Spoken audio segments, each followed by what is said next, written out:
Hello, everyone. It's good to be with you today. I know you're excited. I hope you're as excited today as I am about our guest. She has had quite the life. She's lived a life most of us never even consider. She is an ex-Muslim who has come to Christ, and her testimony is one that will give you hope and courage and strengthen you to become all that God has called you to be. So, she, in her little bio that she sent me, it says, she says it's a redemption story from the violation, the hurt, the testimonial. Hear what happens when Christ stepped in. Teena, a spoken word artist, inspires others through her faith-based writing, bringing hope, strength, and courage. So I hope you are blessed as I bring her onto the stage, and we will welcome Teena Sandhu to the show. Welcome, Hi, Teena. thank you for having me. It's a pleasure to be here. How are you today? I'm doing not bad. Thank you, Pastor Cheryl. And yeah, it's like I said, it's an honor to be here and to be able to share. Good, good. I'm glad to have you. I've been, thinking I'd like to have you on for a little while, but in the last couple of months, things just kind of went crazy for me, and I haven't had a guest for a while. So hopefully this will be, we'll keep everybody comfortable and, just get started with the testimony. So let's just talk a little bit about how where did you live before you came to Canada? Well, I was actually born and raised as a Muslim in a Bangladeshi family. So yeah, I was born and raised in England.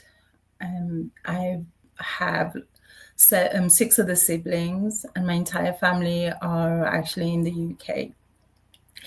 Yeah, I was growing up as a Muslim girl. It was pretty much not your normal, quite typical life, although I was in the Western world, but I didn't really, my life wasn't raised in that way. I actually was raised with pretty strict, no voice, no choice. It was pretty oppressive, controlled.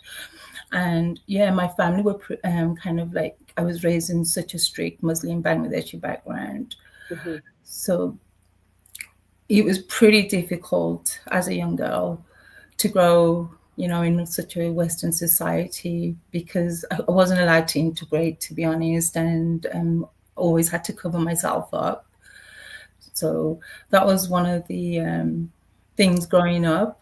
So what did you wear? Like, did you just have the hijab or did you have the whole? Yeah, I mean, majority of the time, when we were exposed in outside, I was always covered up. I could not really show much flesh, like, no showing no legs or arms. It was just more or less I was just covered up in a scarf, and yeah, it was pretty oppressive in that way.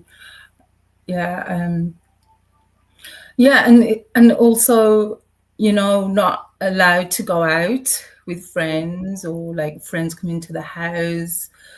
It was kind of like just also like, just feeling so trapped Mm, as well. And it was that's what I kind of meant about an oppressive life, and that's from such a young age as well, growing, because we were like controlled to have a certain way of living, and especially with young girls growing up, we have a certain kind of like a standard of integrating as well. So yeah, it was pretty hard, really, for myself. I mean, there were certain things that were going on behind closed doors as well. mm. I can go on to elaborate a bit on that. Please. Yeah, I actually experienced quite some abuse as well growing up. And my first experience that I had, I can remember when I was 7 years old. You know, that was with it wasn't really a family member, but it was a person that out of respect we called him granddad, and that's when my first abuse took place in my parents' home. And it's such a difficult way to express because, for example, like these kind of subjects are extremely taboo. It's not really talked about in the Muslim culture. It's really like I wasn't really open with my parents because I felt like I couldn't be. You know, Right. And that was one of the things that was really extremely hard for me to talk about. And this was happening under my parents' roof. That Mhm. was one occasion. As I was growing up as well, I think like around 13, 14 years old, my family, very often, like with Muslim parents, they tend to send their children to mosque. That's just to learn the theology of Islam, to get them equipped and trained. So around the age of 13, I think like 13 to 14 years old, that was another horrific experience. Me and three other girls were actually abused by the mosque imam, and considering like these are people of leadership, with a lot of supposed to have a lot of integrity and respect in the community, and these are things that are actually also happening behind closed doors in the Right. Muslim culture, and it's not really exposed, it's not talked about, because being a female, they would never believe you, and something like this would bring a lot of shame and dishonor to the community and the family members. So that's just another thing, that our voices were pretty much silenced, but yet we get abused. Yeah, So, is respect a really big thing for the elders in the community in the Muslim world? absolutely, absolutely. Like it's such a, you cannot like dishonor and shame and things like that. If you commit a shame factor, then it's almost like the community pride, it involves pride and dignity, and if one person knows, it's like the entire community know, and it's such a big shameful factor, because nobody wants to be disrespected in that way. And Right. that's how anyway, I can't speak for many, but I can only talk for how I grew up and what I saw in the Muslim culture. And I don't think, not every, at the end of the day, it depends on how westernized you are. The fact that I grew up in a really strict family, I can only talk about myself. There are many people, that are probably like live within the and integrate within the society, but I can only talk about the experiences that I had. So just to bear in mind, I'm not here to offend anybody else, but I can only talk and speak the truth about my life. Mhm. And that's one of the things I wanted to actually mention from the start, because very so often when I do interviews or talk about my testimony, people tend to get really offensive. But I Mm. just want to remind everybody out there, this is real life, and this is, I can only speak my own truth. Mhm. Yeah. Mhm. Mhm. Yeah, that was one of the other things I experienced. And also, the other thing was, as a teenager, it's almost like my teenage life was snatched away from me. My childhood was snatched away from me. The reason why I say this as well, from the age of 17 years old, my family had other ideas. Basically, my Mm. choice was not my choice. My voice was not my voice. Right. However, they were so much in control, and they actually arranged for me to, I got forced into an arranged marriage at the age of 17. And when you're growing up and being raised in the UK, in this Western world, and you're going to school, and when you can't integrate within your own society like that, it's pretty hard, because I only know what I know within my cultural background and the westernized society. But when you are held back from having freedom, simple freedom, like, just going out with your friends, or going shopping with your friends, or just going, just doing certain simple things, I wasn't even allowed to do that.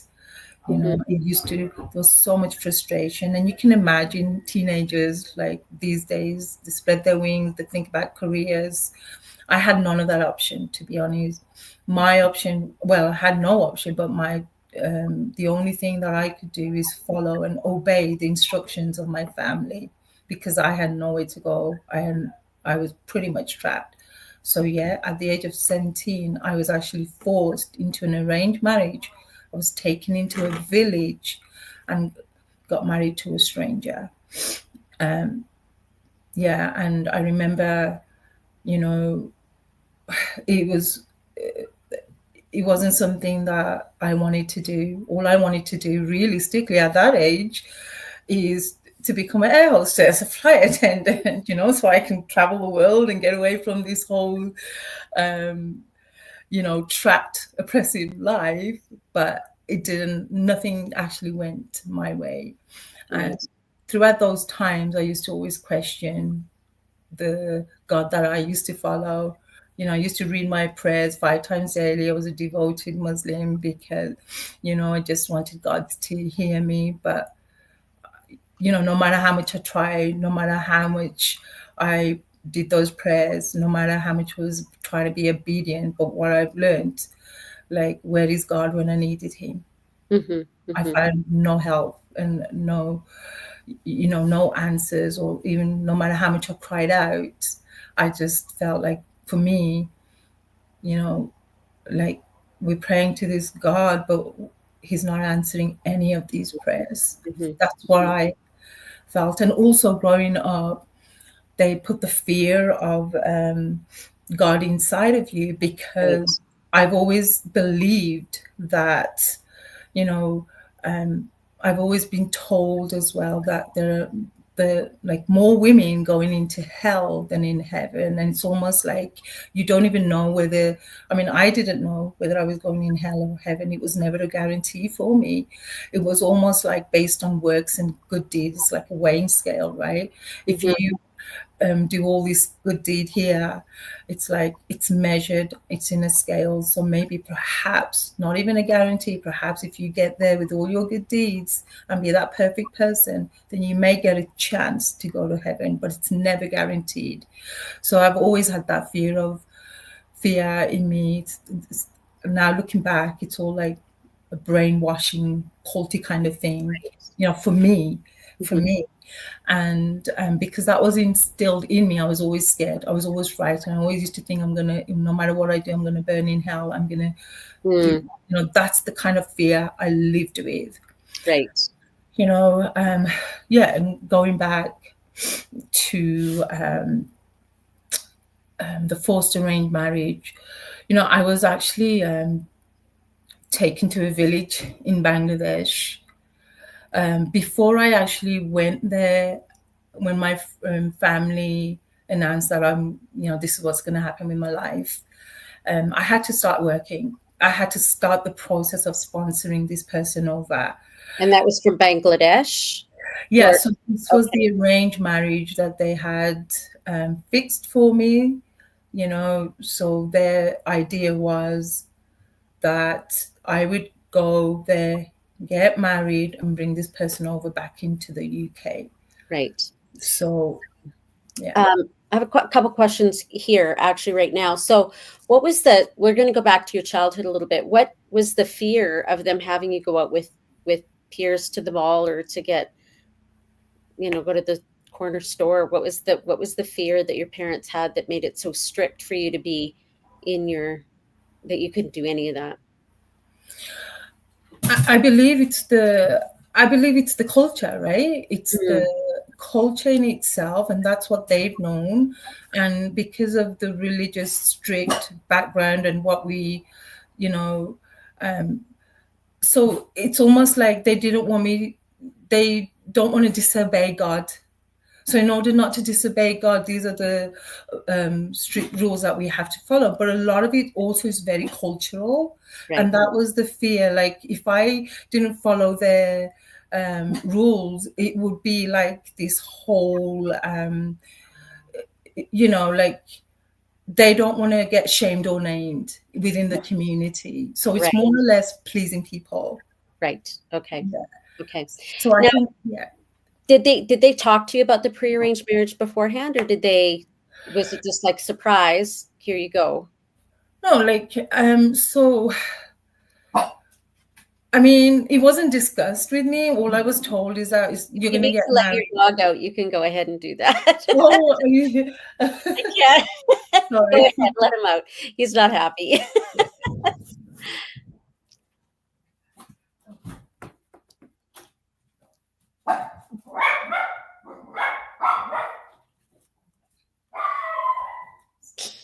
So sorry. It's okay. It's okay. It's okay.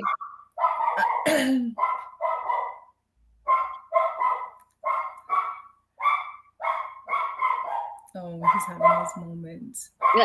He's trying to take over the interview. Uh, how I old can is he? yeah. Sorry, everybody. Oh my gosh. Does he need out or I'm just on my own. having a moment? I can, if you give me a few minutes, I can Okay. just, Okay. Go sorry ahead. about that.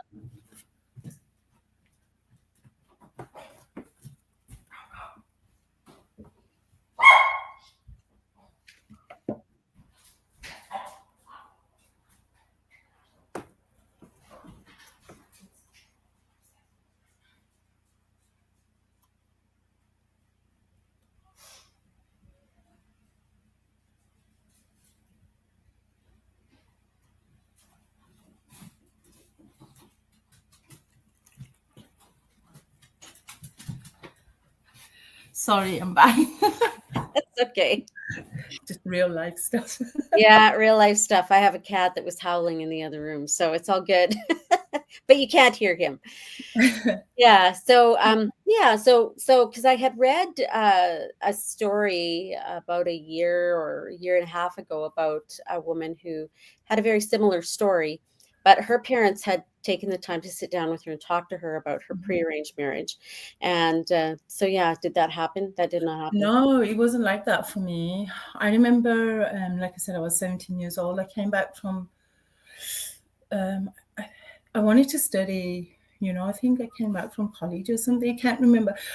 But when I came back, like my home was full of guests and Mm, people, and, it was a horrific moment for me, to be honest. I had to, they actually told me that they're going to start doing the marriage ceremony. Like it's kind of like over the phone. And the guy that I was supposed to marry, he was on the other country waiting for my response on the phone. So it was so much pressure that day. I mean, I can just remember quite a few things. I was pretty much blackmailed, you know, oh, wow. into, because my home was full of guests, my home was full of people, and people from the guy that I'm supposed to marry. He had people in London as well. So apparently his sisters were in my parents' home, and I've never met them. Um, so one of my uncles, he was like a mosque imam, and he was obviously just kind of like reading the Quran, and I had to repeat these things, these verses from the Quran, in order for me to say that, I'm going to accept him as my husband. But that was pretty much big ordeal for me as well, because I would not comply. And so yeah, I was blackmailed in so many, like in different ways, and I had no choice. Right. And I felt so humiliated, so shamed. And then when one of my aunties, my mum's sister, I remember that time she actually whispered in my ear. She goes, "Your mom is fainting downstairs," and all that kind of stuff. And I just did not want, it was so much pressure, and I had to go with it, just with under pressure. I had no choice. So it was not fair, for in a 17-year-old mind, it was not fair. So that's how all that process started. And then, it was kind of, because, for me, my culture, the Muslim religion, for me, was pretty different. You just have to say a few words according to the verse in the Quran, and then it's almost like you're married. The rest of it is like the ceremony part, Right. like the official, yeah. So that happened, and then straight away I had to start working, because they didn't want to waste time, and they wanted me to start the process of sponsoring this person before I head out there. So that's how all that worked. And I started working. And actually, I just wanted to tell you, my Muslim name was Fatima. So Mm. when I was working at the age of 17, my colleagues, I remember they first said, "So how do you pronounce your name? Is it Fatima, Fatima, Fatima?"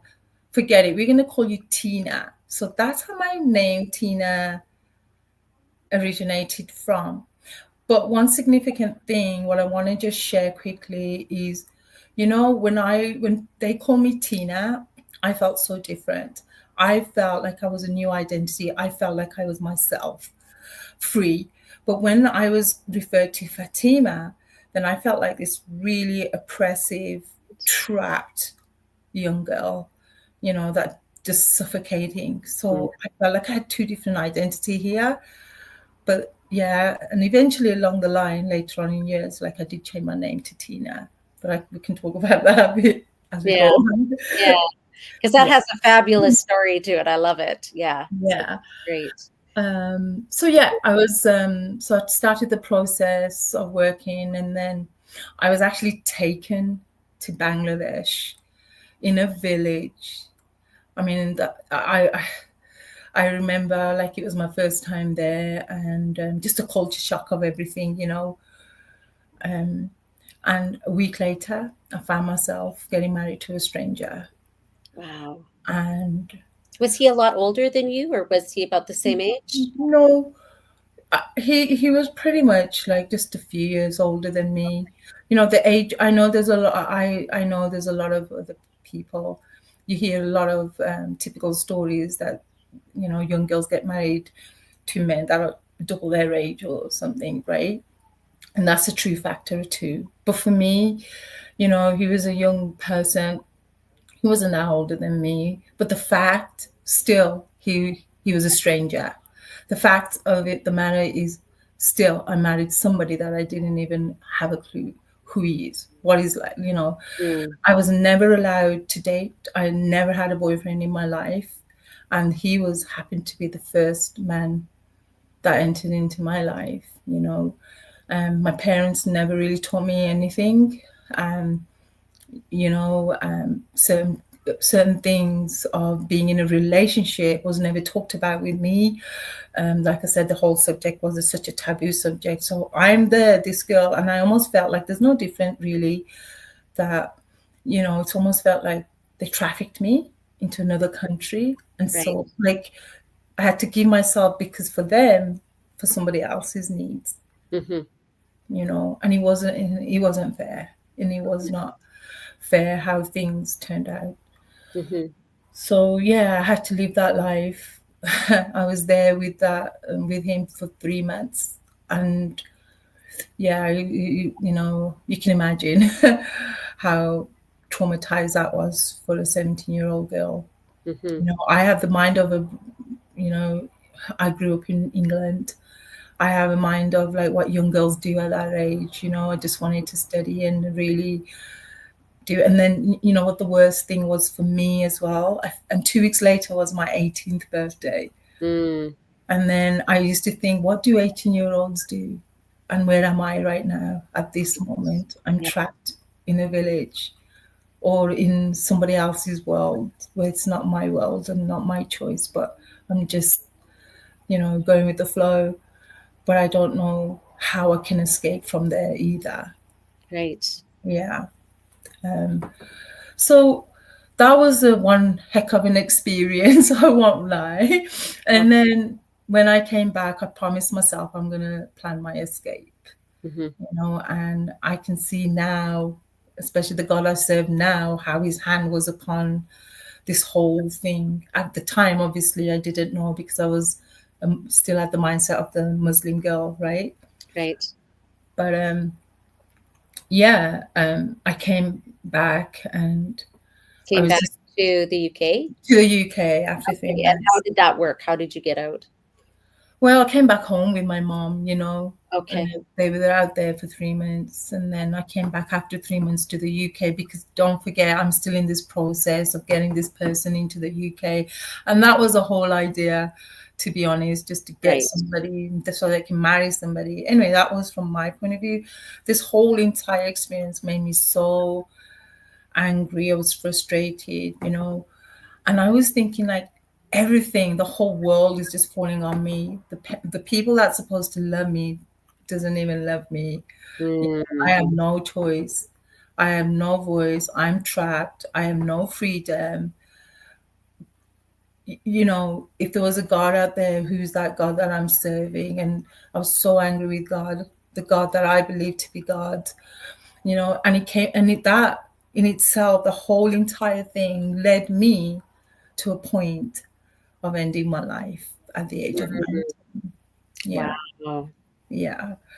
Because of all those, I was just thinking, it came to a pivotal point where I think, what is the point of living? I have no future. I have no hope. I have, I don't feel worthy. I don't feel alive. I don't feel like I felt like I was a nobody. No one's ever going to see me or hear me. I'm always hidden, and yeah, and that's how it was for me. So I used to think, I don't want to live. I don't want to breathe anymore. The Mm. whole world is suffocating me. There's no purpose for me here. So that's the mindset that I had. And unfortunately, I tried to, get the knife. And, I wanted my mom, especially, to find me because I blamed her for a lot of things. Mhm. But,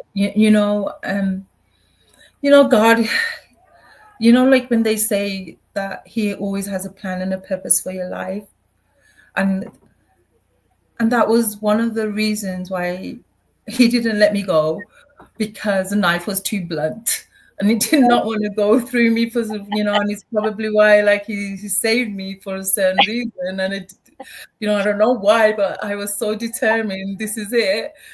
And it didn't happen. My way did not happen. So yeah, that was one thing. But eventually that marriage that I did, you know you know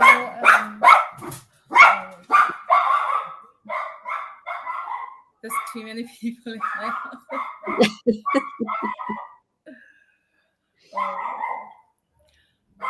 um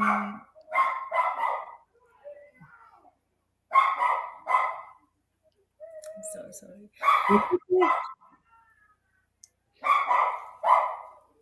Yeah, I'm just gonna close my door. Okay.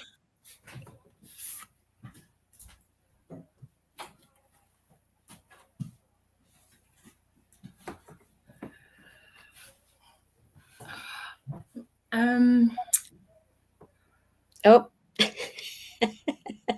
he pushed it open. I'll actually leave it for him. Okay. Sorry, where So was how I? did you get to Canada? You tried to kill yourself and then I was already in Canada when I came back. oh, okay. Yeah, sorry How about did that. you get to Canada? Sorry. How did you get to Canada? Yeah, I flew back home with my mom Right? from Bangladesh. Yeah. Yeah, so I came back, and then the idea was just to continue working until the paperwork got through, so I can Right. sponsor him. But even during that time, um, because of where I was working, and I feel like this was a godsend. This woman came in. I actually worked in a local pharmacy, and this woman came into the pharmacy, and she looked at me, and I looked straight into her, and it was, I can't even explain it. She said to me, "Are you okay?" And I just was silent, and then I said, "No." Um, so I have to say, she was the one that I didn't even realize, but she was the one that actually helped me to escape, because she deals with women just like me, young girls that have been into forced arranged pre-marriages, and they help you to relocate. And I had no idea. And Wow. we got connected, and I started to slowly plan my escape that way. But however, during this whole period of time, my parents made me rent a house on the same street as them. So it was that control factor again. Whenever my Muslim um, husband comes over, then everything will be all ready, and that's how it was. And I got everything ready, and it was just a matter of, like, he did eventually come. 6 months down the line, I was literally just there, probably 6 months after that, I escaped. I just ran away. I escaped. I escaped, found myself in a new place, and eventually that marriage dissolved, and then I actually remarried. I And found your family didn't know where you are. They still do they know where you are? They still no, don't. no, yeah. So this was all happening in the UK. I Right. relocated into a different area because I Okay. escaped, and then and yeah, they were looking for me and all that kind of stuff, all that danger factor.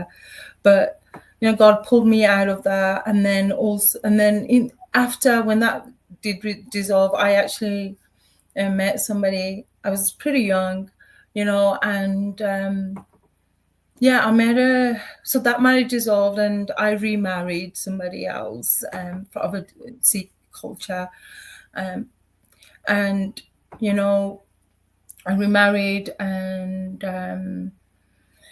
even that marriage, 3 years down the line, that actually became really abusive. I escaped from one marriage, and then when I remarried, I lived a life of more abuse, from mental, physical, verbal, you name it, all of them that I experienced. And I immigrated to Canada with him. I have 2 children, and during that whole process of abuse, when I came to Canada, my entire life changed. Hmm. And this is where you became Teena. Hmm. Hmm. Okay, Yeah. so take us in on that journey, how Jesus came in and started to work in your life. Yeah. So 2016 is when I got actually saved in Canada. It's when I found Christ. So my experience to that is one day I was actually working, came back from work, and literally in front of my eyes, I witnessed a young man jumping under, he fell under the train. The train dragged him. And, I was thinking about that. And when I went through that experience of witnessing that, I questioned my own life, and I asked myself, if I was to die tomorrow, where is my soul going to go? Hmm. So that fear factor of I'm going to burn in hell, I'm going to burn in, that was really playing upon my mind. So then I asked myself, if I was to die tomorrow, where is my soul going to go? Hmm. That really troubled me in my spirit. So one of my friends, she's always asked me to come to church with her, but I just didn't because I just felt like guilty. So I thought, okay, I'm just going to go with you. I've got nothing to lose. I'm just going to go. And I don't even know why I said that, you know. So, yeah, I did go to church with her.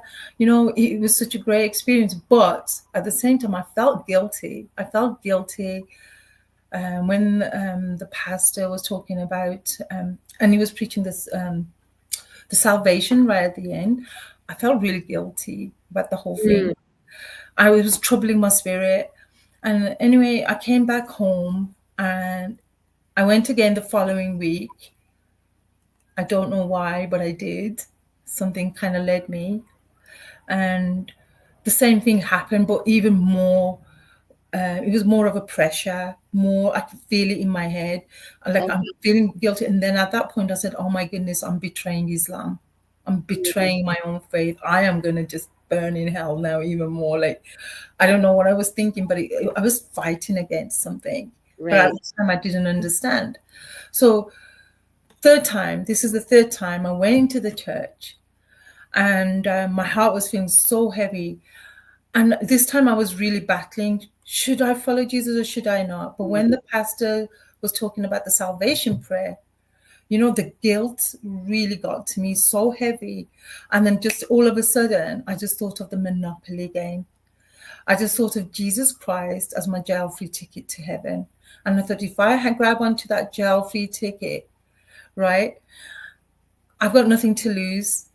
Because if he's the one that's going to send me to heaven, and if this is what they're saying is true, then I'll give this a go. Because if this does not work for me, I'm just going to go be back to the same one. So it was no big, it's not such a it wasn't a big deal for me at all. But yeah, so I decided to take that jail free ticket. and I accepted Jesus into my life. You know, as growing up as a Muslim, we believed in Jesus, but Jesus was only known as a prophet. But I Right. didn't know him as a son of God. I didn't know him the way that believers believe in him and Christians believe in him, because we didn't know Jesus in that way. And that's one of the reasons why I felt that I was betraying Islam. And it's Okay. one of the heavy things that I was feeling. So, yeah, I got saved in 2016. And yes, it took me 3 attempts, you know. And yes, did I fight a spiritual warfare? Absolutely, I did. And that battle was ongoing for 1 whole year until 2017. My entire life changed. That's when I got, only after I got water baptized. Hmm. Hmm. Okay.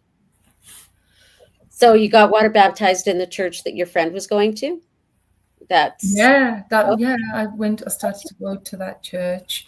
okay. Um, you know, before my water baptized, I did the Alpha course, and you know, as a new convert now, I'm still here struggling. And this entire whole year, I felt more lost than ever.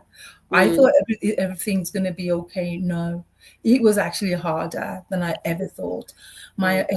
My ex-husband now, who used to be my husband, I was actually married to him for, yeah, over 2 decades, and you know, God freed me from that too. And Hmm. this was all the same time during this whole process, everything that I was going through, abuse in my own home life, persecution from my own ex-husband, who is now, and then, you know, trying to navigate life. And I actually didn't, I was fighting my identity, truly fighting my identity. Um, so at that point, it was like, um, So when you say you're fighting your identity, do you mean your Muslim identity? Is that what yeah, you're yeah. So I okay? was fighting against like a spiritual battle, a warfare against Islam and Christianity. They Right. both were clashing in me, because Okay. when I went to the Alpha course and people were saying, you know, God said this to me today, and the Holy Spirit said that, I actually looked at them and I thought everybody was so weird. I thought they were Mhm. so, like, they need to go into a mental institution, because this can't be right. How come I don't hear from God? So Right. hold on, I gave my life to the Lord too. Shouldn't I be hearing those things like the way they, you know, feeling so um, just straightforward, how my mind was thinking from Right. coming out of one faith to another faith, and I wanted to make sense of it, right? But it just, and I was just battling that whole thing the whole year. God, why aren't you listening? If you're so real out there, why aren't you listening? Why can't I hear from you? You know, all these kind of yeah, all that stuff. And um yeah, it was just like I said to you, after 2017, after I got water baptized, I went to my very first prophetic conference. Okay. And I've never been, you know, to one before. And And do you know what it was? Did you sorry. did you know what it was when you went? Well, I was told it was more like people can prophesy, you know, and they can tell you like what happened. I thought, oh, they can tell me my future or something like that. You know, and I just thought, you know, and my friends told me to go in, and I went. And so I was still living like a skeptic, still fighting. Although I still gave my life to the Lord, I was still fighting. I just needed proof. I needed the ultimate proof. I needed to see something tangible. Otherwise, it's just so hard for me to believe in something just because of other people's word of mouth, you know? Um, So when I went there, you know, I had my prophetic word done, and the person that was giving me their prophetic word, she was saying that, oh, I can see all these angels coming, and one door after another is opening, and she's saying all these to me, and yet in my mind, I'm thinking, oh yeah, yeah, like I'm being skeptic and battling her, you know, I don't think so, and all that kind of stuff, and you know, I was just like, yeah, she's saying all these, and I was just saying the opposite.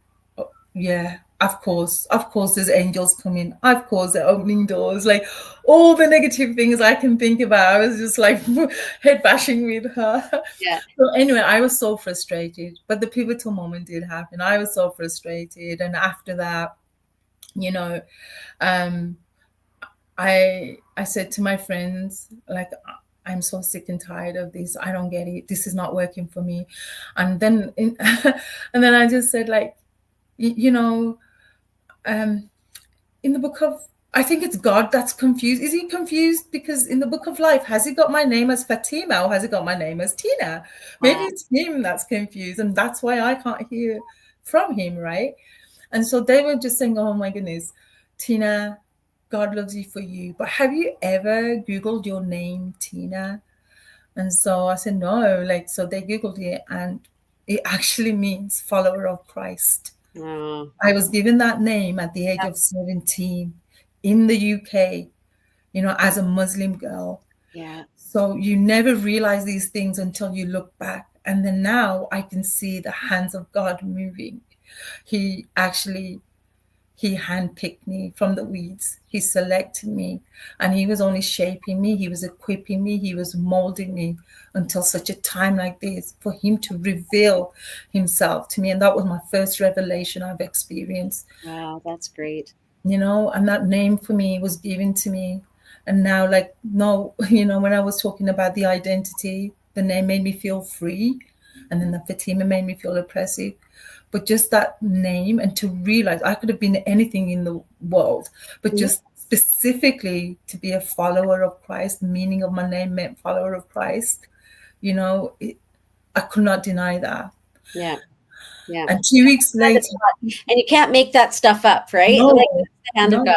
That's awesome. I no. love it. And then, you know, 2 weeks later, I was working at the time, I wanted to train to be a police officer. So I was supposed to be catching shop thieves or whatever. And it was a 3-hour shift. And then within the 3 hour, I started to rhyme and rhyme a whole song, like a whole thing from scratch, from the beginning with the title till the end.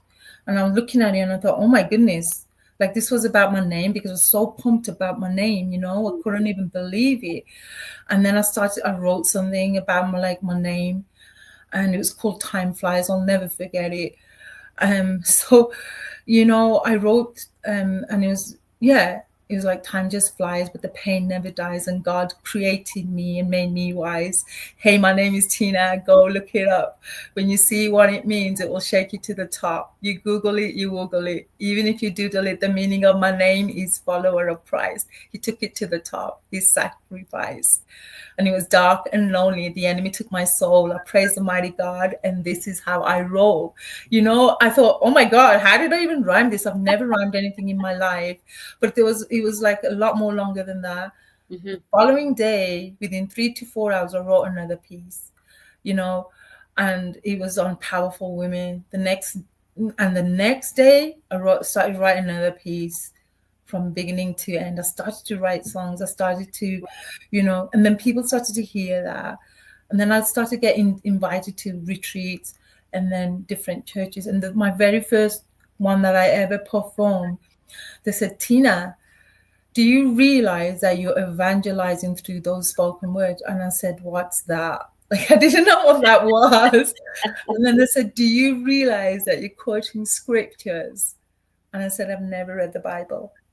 Wow. Even after all that time being a Christian, you hadn't read the Bible? No, like I've never read it the way, I was supposed to read it, but I've never, especially quoting scriptures Right. or getting specific sections out of the Bible, I've never understood the Bible like that. My Okay. whole year previously was a battle more Right. than anything, trying to fit in, trying to do this. But I think my whole journey started after the baptism, after I Right. got water So baptized. would it have been dangerous for you to have a Bible in your home then?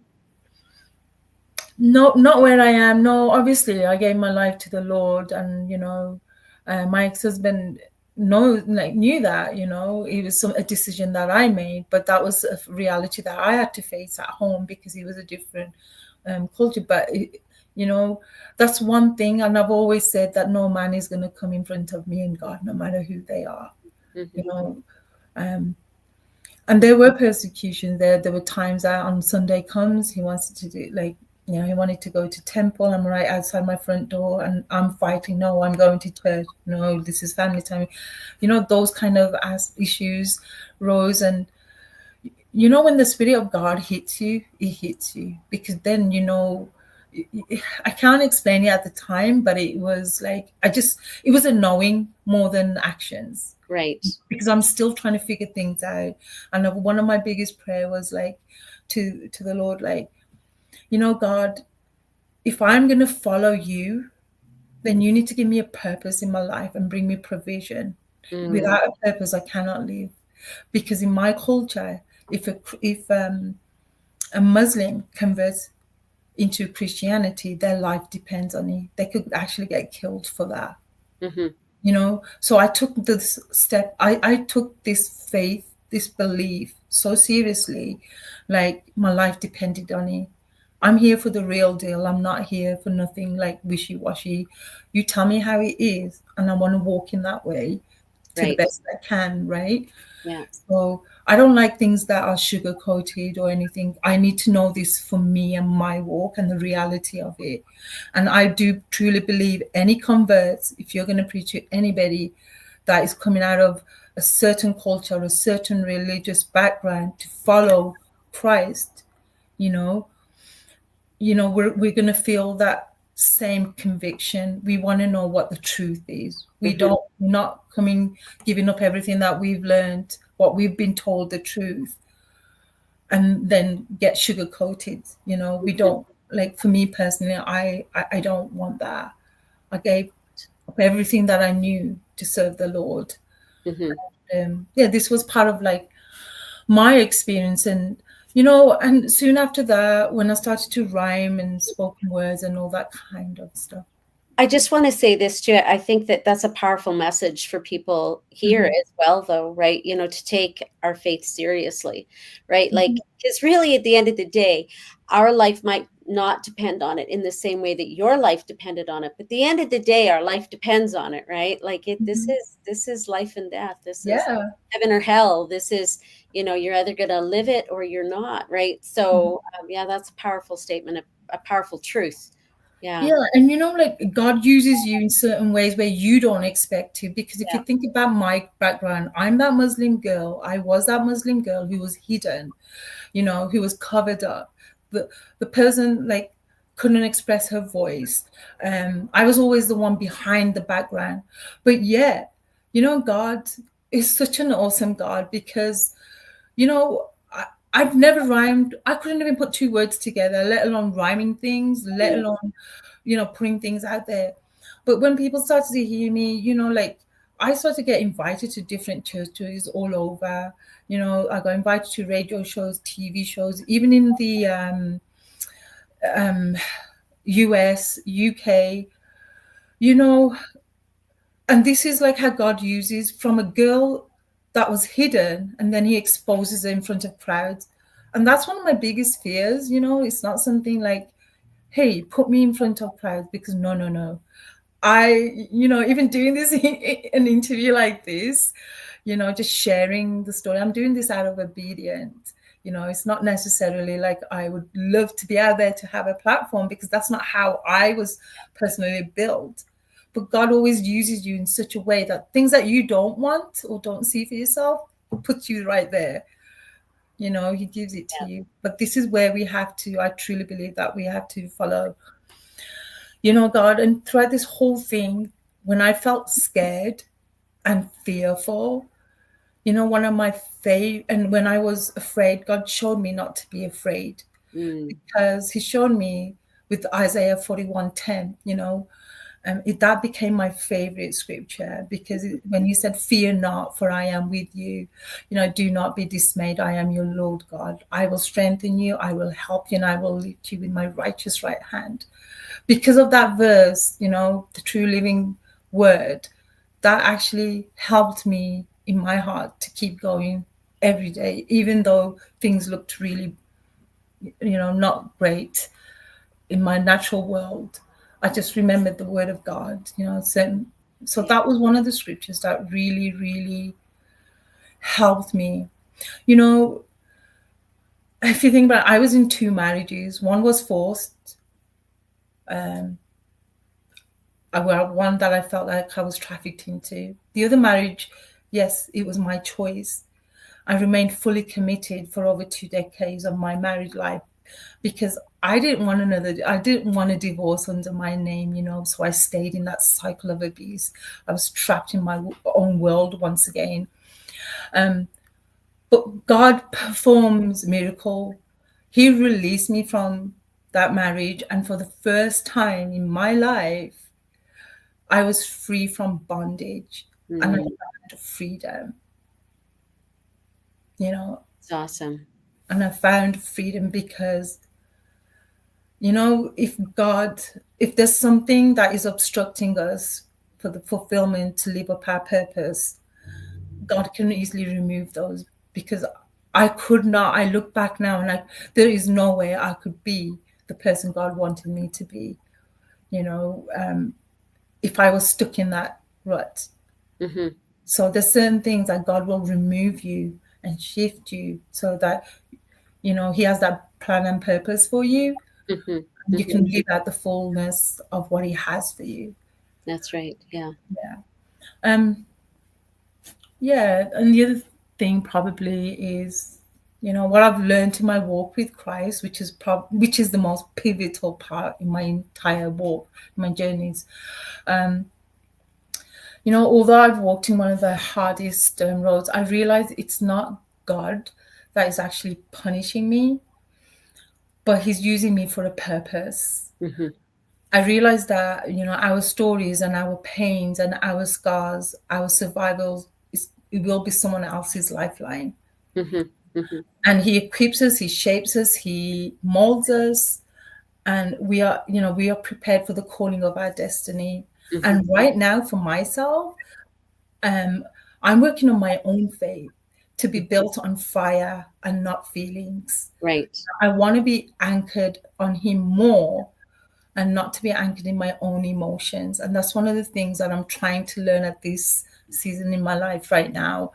I feel like we're not here for ordinary things, but we're chosen and we're crowned for extraordinary things. Mm-hmm, mm-hmm. And each one of us are limited. I believe that we are all a limited edition, and Mm, we're uniquely and authentically made, right? And yeah. His master plan for each one of us is totally different. Mm-hmm, And I'm so happy. I'm so glad that I'm I'm so grateful God chose me and He handpicked me from those weeds. I'm so grateful He did that. And mm-hmm. right now, all I can say from all this that I cannot deny my Savior. He's my living God, my Jesus Christ, and I am proud to be a follower of Christ. And I will proclaim His name until the end of my days. He Amen. died, on that cross for me, and He took the beating, He took the scars, He shed His blood for my selfish sins. Mm-hmm. So what I've sacrificed in my life is nothing compared to what the Lord did for me, Yeah.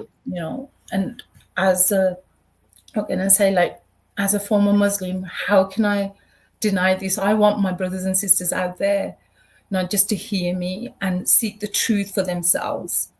And if you think about it, all I can say, out of all the prophets that you've heard from Noah, Abraham, Moses, Muhammad, all of them, Jesus, also known as a messenger of God, what I used to believe in Islam, right? But every single one of these prophets committed a sin except Jesus, who was actually sinless. Mm-hmm. And He never committed a sin. He was perfect. And none of these prophets, if you ask yourself, if you think about it, none of these prophets died and then 3 days later resurrected from the dead. True. But Jesus was the only one who died and came back alive. So you cannot deny that Jesus is the way, the truth, and the life. And for me, He's the real living God. And that's my testimony to That's everybody awesome. out there. That's awesome. So, as God's been opening doors for you, we just have a couple of minutes left. So, as God's been opening doors for you, what have you done? Uh, what has the Lord been doing with you since the ending of your last marriage? Yeah, I mean, God showed me so many things. I actually broke barrier for women in the security industry. You know, I became one of the first female as a close protection officer in the actual entire of Canada to look after a politician. So I did that. You know, God just showed me, and that was a significant part of my life, because with that position I felt like he was giving me confidence, how to be empowered a woman. But I actually left that work because it wasn't my path. But I've learned so much. It actually helped me and equipped me, you know, in the political world, and what I see and what I don't see, you know. However, my heart today is to help women in domestic abuse, you know, in domestic violence, girls that have got sexually abused. And my aim is to bring them out of a victim to victory. You know, I want their pain to become a purpose, and that purpose to become a passion. Right. And so today I'm, you know, certified as a flourishing life coach, and I want people out there, especially women who are trying to break free from a cycle of abuse. But for me, my lifeline was the Lord. You know, God helped me with my strength, and I want to show, and you know, each one of these women that they're not on their own. They're not on their own. I want to help them to overcome and just become the full person that they are and who God created them to be, no matter who they are. Good. That's great.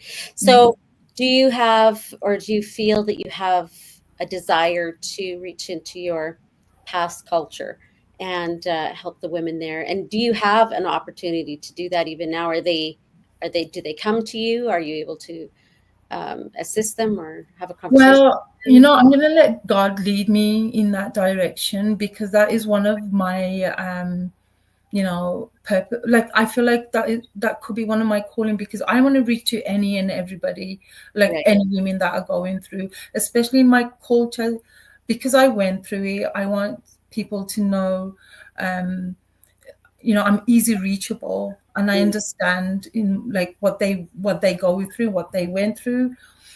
And like I said, I just want to make this really clear. Maybe not everybody feels that way. And today, after listening to this broadcast, you know, maybe people may be offended or something, but I would just want to make it clear it's not about offense. It's more about what I experience in my life.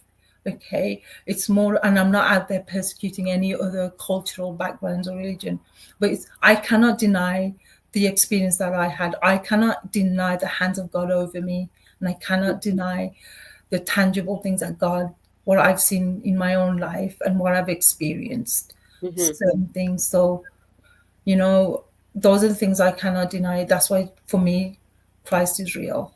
Mm-hmm. Mm-hmm. That's good. So just to kind of back up a little bit, I know we're on the last minute and a half, but we can go over a little bit if we want to. But so with all the abuses that you've been through and the, you know, the hurting of your heart, you got healing for that. You got you're healed. Yeah, it took me, because, you know, 5 years, almost 5 years, it took me time Mm-hmm. to heal, to break free from certain things. You know, I've been lonely for a long time, even throughout my marriage. You know, it's so important to find who you are in the Lord. It's so important to have that quiet time. It's so important to have that healing period. You know, I would always recommend, don't rush into anything. It's Mm-hmm. God's timing, and God's timing is perfect. You know, so I allowed myself at least probably 4.5 to 5 years of Right. just healing and trying to figure who I am and my identity in the Lord before I can step into anything. That's why I stopped quite a lot of my writing in between and just Right. stopped everything. But now it's like I'm just stepping in more and more now. I want to use my voice again, and I'm ready to rise Good. and help others. Yeah. So if anybody is interested in looking you up as a life coach, how can they find you? Or to look up your poetry, how can they find you? Well, I've got one just on YouTube right now. Well, it's been out for a while. It's called The Veil Torn: A Muslim Journey to Christ. Mm, So that's on YouTube. I'm working on my life coaching website right now, so I can put out the information on that.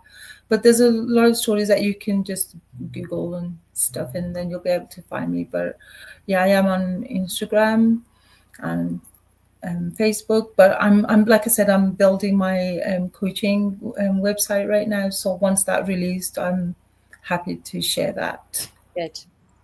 Excellent. Well, any last words you want to say to the people who've been listening and those that are going to listen to it? There'll be many that will listen to it after. I know I do it at 1 o'clock in the afternoon on Friday, probably the worst time of day to do it, but lots of people will listen to the interview later. So, any You last? know, all I can say, even if you're a skeptic or even if you're not sure if there's a God out there, I would just say, go on your hands and knees and just say, God, if you're real, show yourself. Show yourself. This is how powerful our living God is. You don't even have to say much. And, to my Muslim brothers and sisters out there, if anybody is listening out there, you believe in the God of Abraham, you believe in the God of Isaac and Jacob, right? So why don't you just go on your hands and knees, same thing, and ask the God of Abraham, Isaac, and Jacob, if you're real, show yourself, show me. And I will guarantee you, without conviction in my heart, that God is going to show up for you. Yeah, that's good. That's good. Well, I'll have to have you on again because we didn't cover the money on the bed, but Oh, yeah. that Oh, was, yeah. yeah, that's a good God story. Well, thank you so much, Teena. This Thank has been you. wonderful. We had such a great coffee date a couple weeks ago. It was wonderful. Really got to know her a little bit better. So we'll have her back on again. So thank you so much. I'm gonna just kind of put you in the little waiting room here.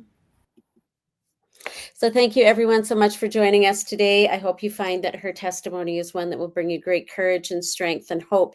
And as you seek the Lord, as even in your own Christian walk, if you're going through something that's a little bit tricky right now, just remember that there was at one point, this 17-year-old girl who God had a purpose and a plan for, and he gave her a hope and a strength in a country that was not her own, and eventually brought her to Canada for a purpose, because for such a time as this, God had his hand on her. So just press into him and know that God has good things in store for you as well. So thank you so much for joining me today, and we will see you next time.